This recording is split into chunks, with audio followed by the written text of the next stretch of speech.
गत दिनों राज्य सरकार ने एक आदेश जारी किए थे कि सभी सरकारी चिकित्सालयों में पेंशनर्स और वरिष्ठ नागरिकों को बेहतर चिकित्सा सुविधा उपलब्ध करे। इसी क्रम में हमने गत दिनों एक ज्ञापन दिया डॉक्टर साहब को और उनसे निवेदन किया कि पूरे आपके चिकित्सालय में वरिष्ठ नागरिक और पेंशन के लिए डिस्प्ले बोर्ड लगाएं, ताकि हमारे जो पेंशनर है डिस्प्ले बोर्ड लगाएं तो पेंशन एक लाइन अलग लाइन हो जाएगी और सामान्य नागरिक अलग लाइन अलग लाइन।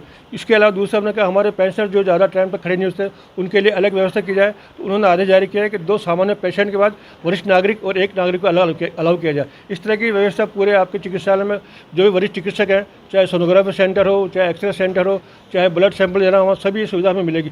इसके अलावा हमने चिकित्सालय प्रशासन ने वरिष्ठ नागरिकों के लिए एक निःशुल्क पार्किंग व्यवस्था हमारे की है, नई पार्किंग बनी है और सेकंड मंजिल पर हमें पार्किंग की निःशुल्क व्यवस्था हमारी की गई।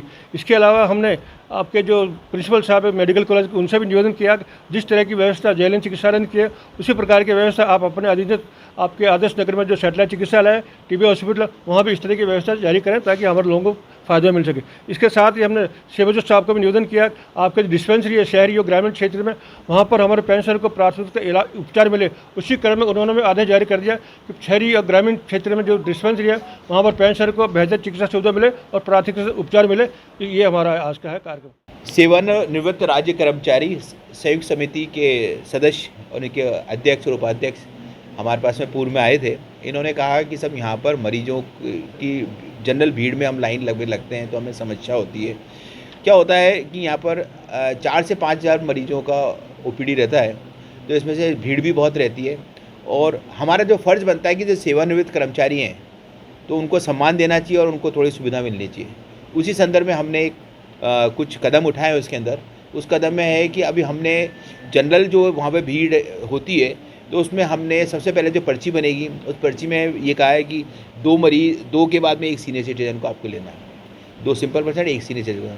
फिर इसके बाद में डॉक्टर को दिखाना है तो वहाँ भी हमने ये निर्देश दिए हुए हैं कि 2 मरीज जाएंगे फिर 1 सीनियर सिटीजन आएगा। तो सीनियर सिटीजन को जनरल पब्लिक के बीच में लाइन में लगने की ज़रूरत नहीं है। इसके अंदर सेम सिनेरियो होगा ब्लड सैंपल देने के लिए, दवा लेने के लिए, हर जगह इस तरह के हमने जगह जगह बोर्ड लगाए कि वरिष्ठ नागरिक ऑब्लिक पेंशनर, मतलब दोनों को इस तरह की सुविधा मिल सके। इसी संदर्भ में हमने इनसे ये भी एक बात करी कि हमारे यहाँ पर QR कोड सिस्टम भी डेवलप हुआ है। उस QR कोड के द्वारा आप आभा ID जनरेट करें, क्योंकि आजकल सबके पास में आधार कार्ड है और सबके पास में स्मार्टफोन है अधिकतर, तो उसमें आभा ID जनरेट करें, उसमें स्कैनर को करते within a friction of the second आपका टोकन मिल जाएगा, यू कैन गेट। इन्होंने थोड़ी सी असमर्थता जाहिर करी इसके अंदर कि हमको दिक्कत नहीं, तो मैंने कहा कि एक ये सुविधा है, अगर आप नहीं लेते तो जनरली आपकी लाइन 2:1 का आपका रेशो तो आपके पास में चलता ही रहेगा इसके अंदर से। और हम आगे भी हम सोच रहे हैं कि सीनियर सिटीजन को किसी भी तरह की कोई समस्या नहीं हो, उसके लिए हम तत्पर।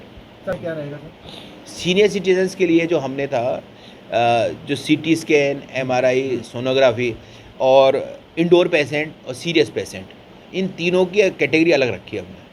तो अगर कोई सीनियर सिटीजन सोनोग्राफी करने आता है, दूसरा कोई सीरियस मरीज़ आता है और कोई पेशेंट की इंडोर पेशेंट आता है, उसको हमने प्राथमिकता से लेने के लिए हमने इनको निर्देश दिए हुए हैं सोनोग्राफी और CT स्कैन करने के लिए।